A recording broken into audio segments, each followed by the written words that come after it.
Hello, everyone. Welcome to this live webinar where I'm going to show you the end project that we will develop during the course, Building Data Web Apps using Python. I'm going to show you the project using energy data, which you can see in this Streamlit application. The ultimate goal during the webinar and the course is that you will develop your own application using Python code and deploy it into a custom URL that you can share with your colleagues, your friends, or as a showcase for your portfolio. Now, during the course, you can bring your own dataset because the materials are adapted to work with any dataset from any industry, and I encourage the students to work with data that they choose to develop.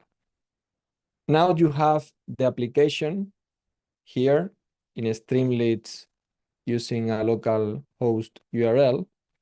But how can we develop this interactivity where I am playing with the buttons and you can see how they are changing the plots? Here I am using photovoltaic energy. Now if I use another data, it changes. Maybe I can use also cogeneration. You can see how the plots are changing, telling a different story so that we are comparing the different values.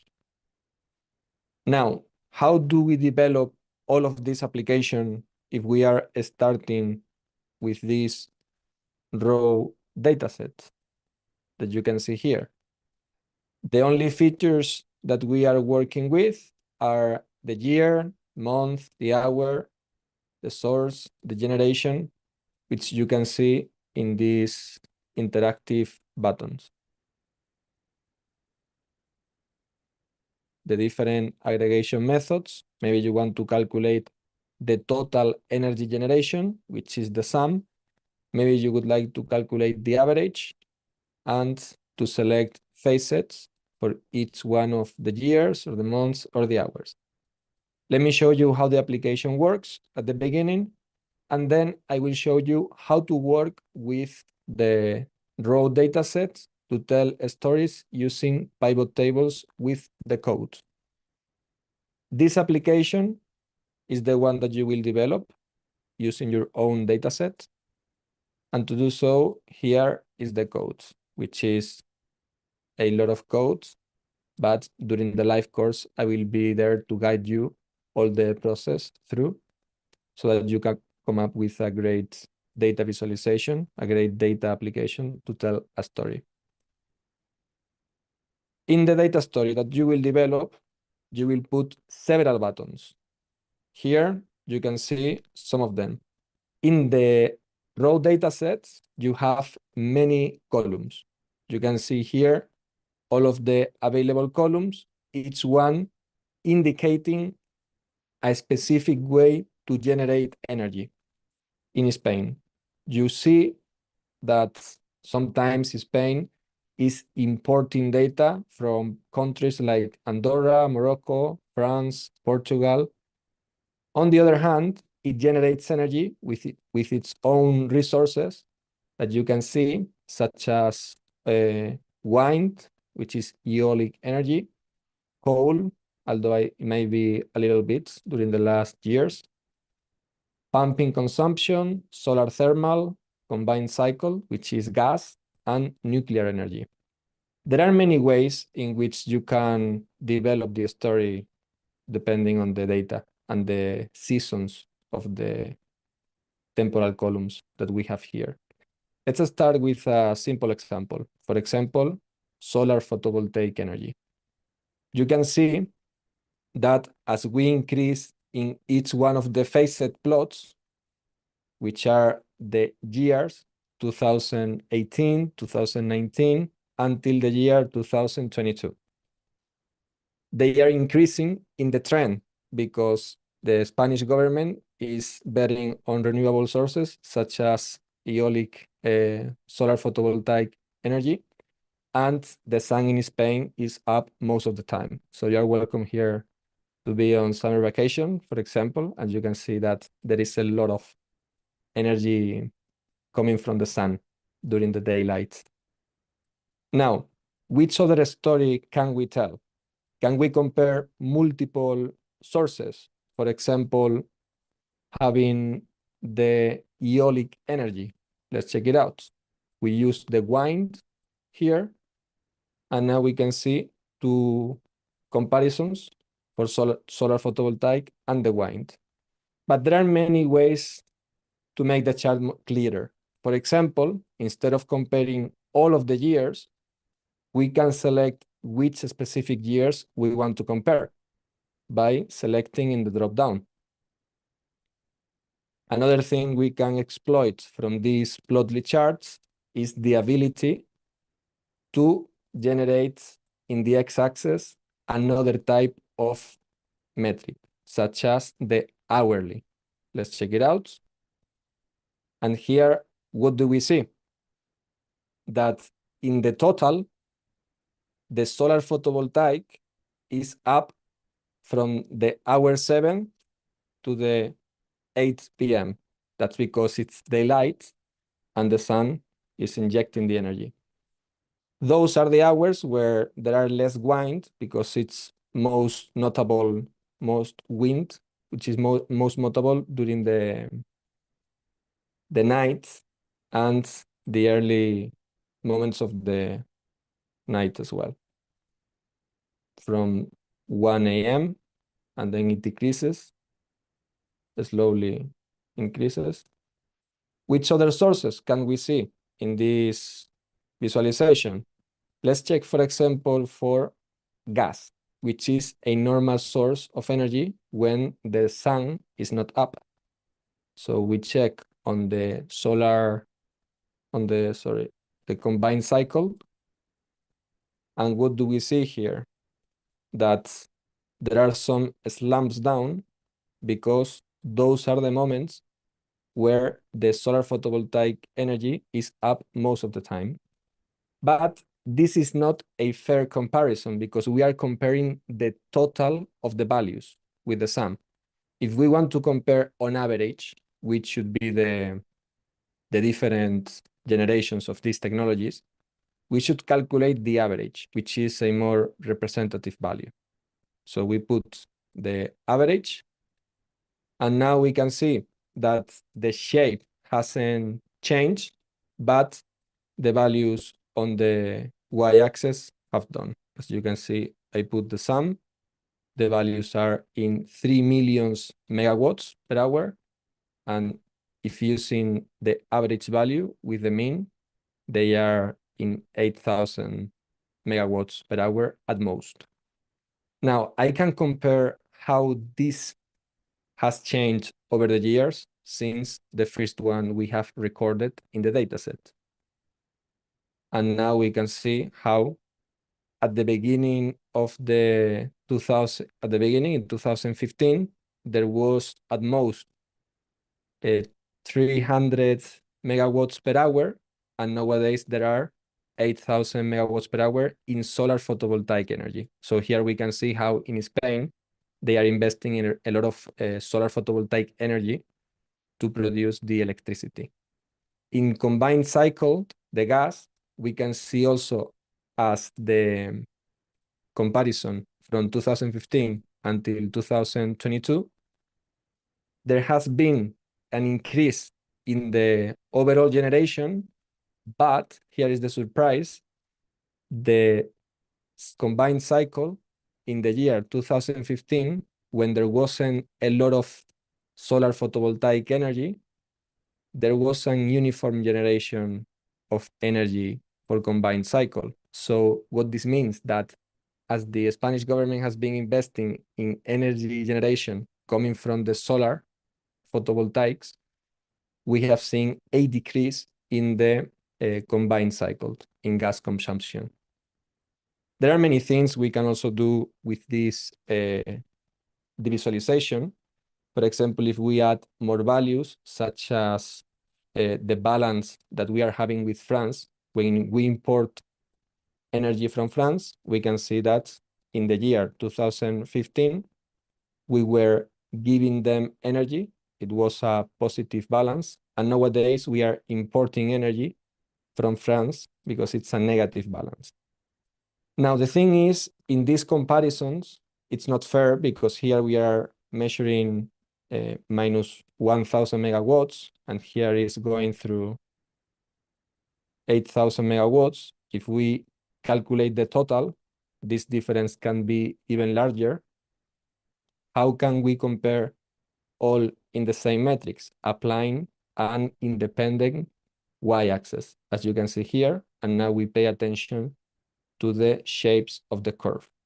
So there are many intricacies on how you display the visualizations and how you play around with these buttons and functionalities to develop visualizations that are easy to use for the users, your colleagues, or your friends, and that it apports value because quickly they can observe the main patterns on the data.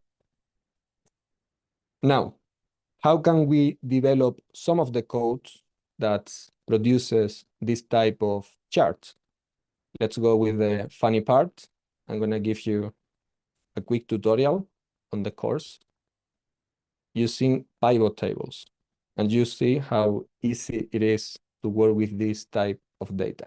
Any questions you have, please let me know in the comments of the chat, and I will be very happy to answer them. So here in Visual Studio, in case you haven't worked with it, let me select interpreter. During the course, I want you to master a technique that is the one of developing the codes without looking at Google, internet, although I will teach you how to look strategically in Google or ChatGPT. My main focus is to nurture your skill as a proficient programmer who is independent, who is capable of developing things and code on his own. So in this dataset that we have DF base, I want to produce a data visualization that compares all of the sources across all of the years in total energy generation. The simplest code to develop this is the pivot table. Now, how can we use this function? If I hover the mouse over the pivot table function, I can see that there is the list of parameters, the parameters that I can configure. Let's copy them and paste it below.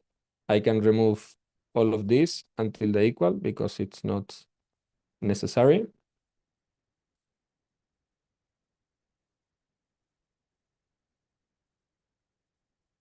And now we should ask ourselves, which values should we place on these parameters?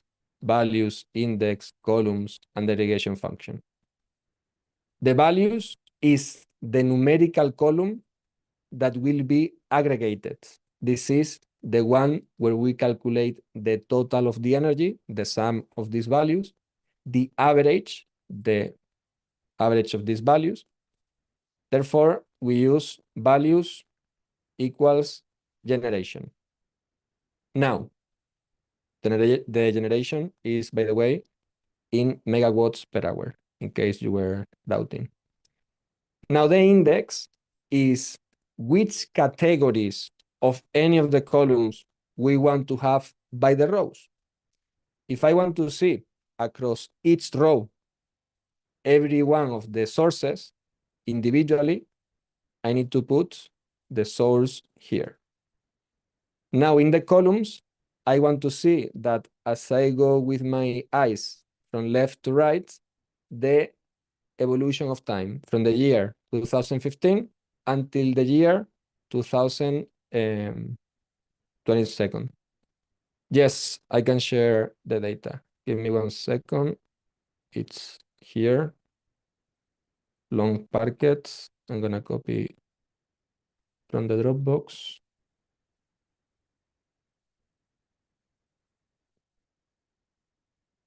There you go. But is this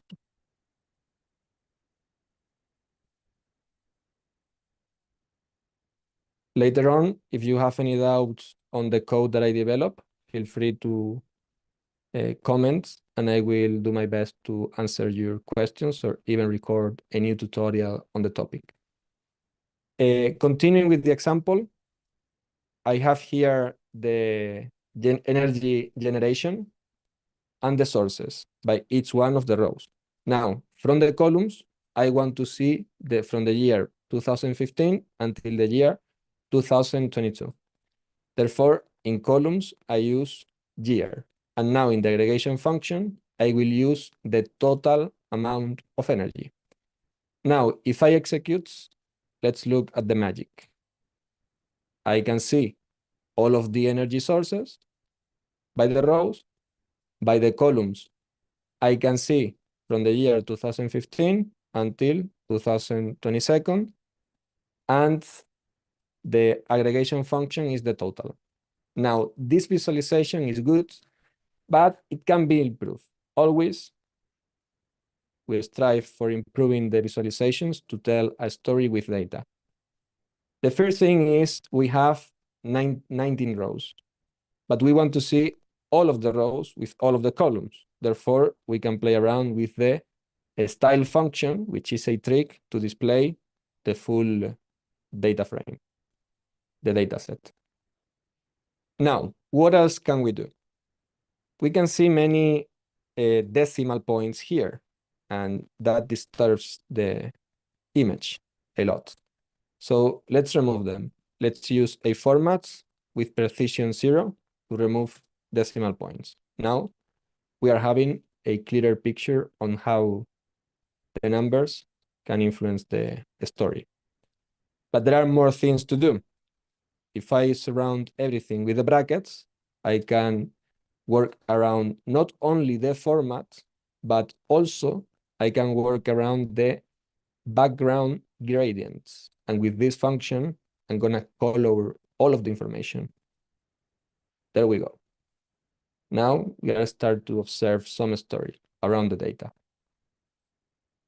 The other thing that is a little bit annoying in this data set is that since we are calculating the total amount of generation, the sum, some of the values reach the millions of energy generation in megawatts per hour. So we should divide them before displaying the heat matrix. Let's go here, use the diff function. And this is one of the things that I would like you to understand during my course and learn and practice. Because quite often we go to ChatGPT or Google, we copy and paste all of the code, but that is ultimately killing your cognitive abilities. You should think that in the Python code, anytime you want to do something, you have the function after the dots. Now, you have a list of all of the Python functions that you have in this object.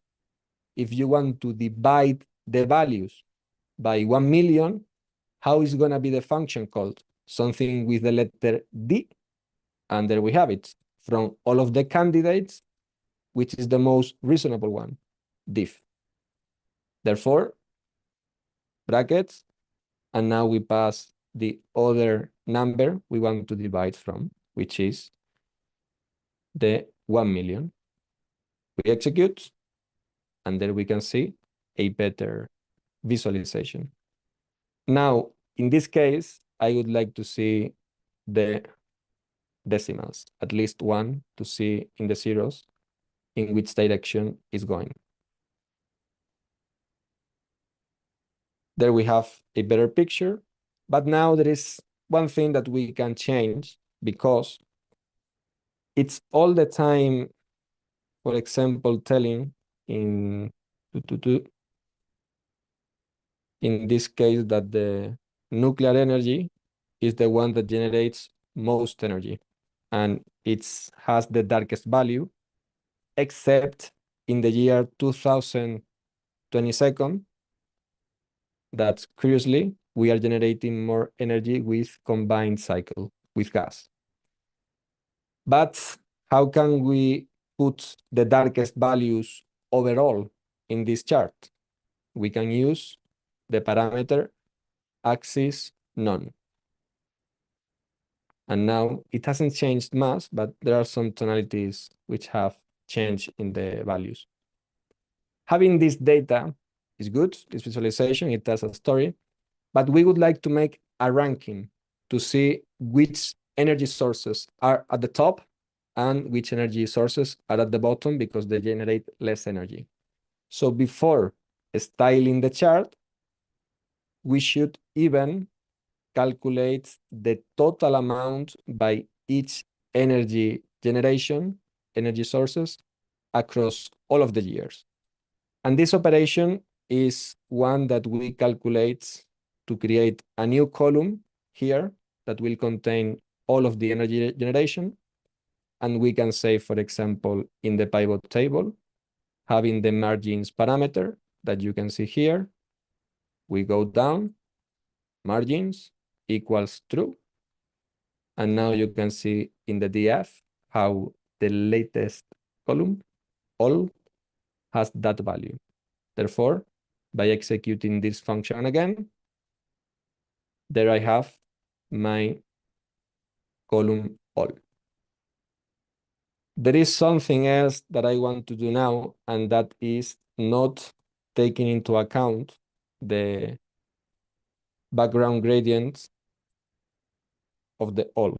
So in this case, I'm going to tell it that in the subset, make a list from the year 2015 until the year 2023. I'm using 23 because the range goes from 0 to 1. But in this case, instead of complicating this, I could just put the axis to 1 so that it makes the darkest color by each one of the years. Let's use that. And there we go. In the axis 0. Here we can observe in the, sorry, now we go. Here we can observe that for each one of the energy sources, we are comparing the total amount. But still, yeah, I'm gonna keep the other one because it's disturbing a little bit because, I mean, if you calculate the overall column, that is the one that will contain the darkest colors. So at the end of the day, we must take this out of the background gradients, and we should use the subset parameter that will only select the values from the year 2015 until the year 2022 plus 1. And here we can see another picture. Now, for the ranking, I need to go in the sort values so that the energy that generates most electricity, the source, is at the top. So we go here, sort values, all, and ascending equals false. And now we can see that nuclear energy is the source that has generated most energy over all of these years, followed by the wind and combined cycle, the gas. And that is how you create a data story using Python with pivot tables and pandas.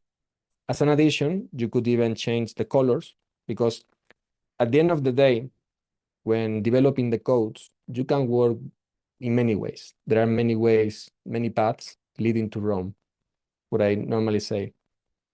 And that is, for example, the subset that I made here of the aggregation function with the margins, I could have avoided if I have trouble summarizing the information. So I summarize it without it. I remove the sort values. I put the latest year, which is the year 2022. Now I won't see this subset because it's annoying a little bit. And maybe I can use background gradient none so that I can see a better story on this visualization.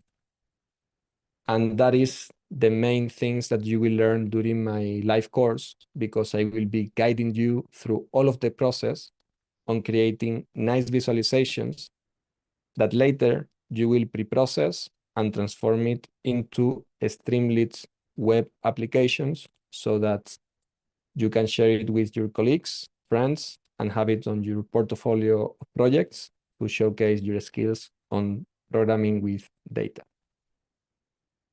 Coming back here, there you have the visualization that tells the story of combined cycles generating most electricity in the year 2022, followed by the winds and the nuclear in the third position, not across all of the years, as we saw before, where nuclear energy was leading the way.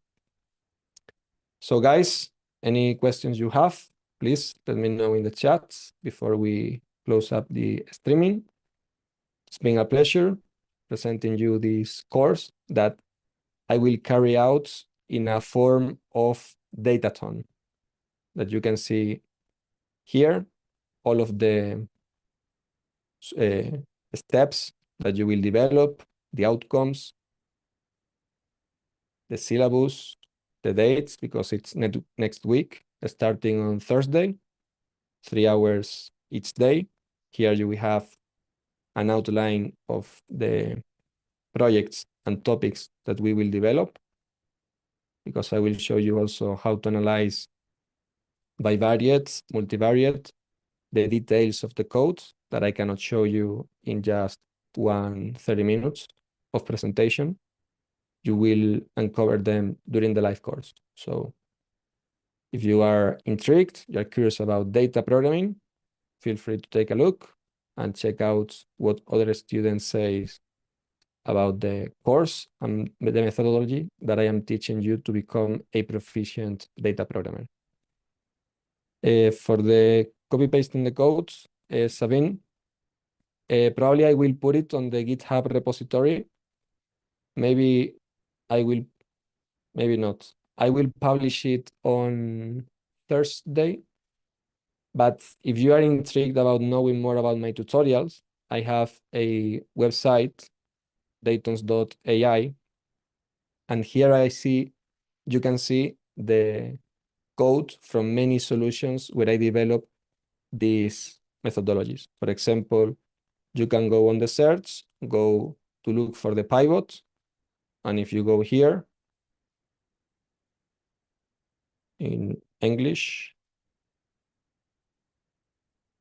here you can see an example with the code starting with a raw dataset, developing these questions with the code, and applying the same methodology, but step by step, explained all through until we develop the solution. Other things that are quite interesting, for example, is the financial portfolio. You can see here many stories on how to create data visualizations, data pre-processing with finance. If you click on this one, it's quite interesting. You have the data that you can download from Yahoo Finance. And in the methodology, you will develop all of these codes. But to be honest, I think to understand this code at the beginning is a little bit tricky because there are many lines that you may not understand. And those are precisely the ones that I can save you the time to invest on your learning, because to understand the reason behind all of these codes, you may take, for example, 5-10 hours on your own. But if I tell you the main tricks and the main points, you will be able to develop the code and learn it in 3 hours or 1, so that you can later apply directly on your datasets and your projects. So subscribe if you want to receive this tutorial that I have developed today. In this space, you can, I am logged in now, but You can click on subscribe. It's free. And I will send this tutorial for next week. And also the live tutorial of today's session in YouTube will be put on the videos of the channel. So you can also check it up in there. Now, guys, if you don't have any more questions, it's been a pleasure.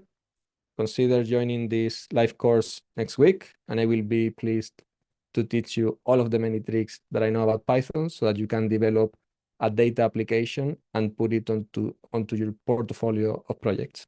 Have a great week, and I will see you on class. Take care.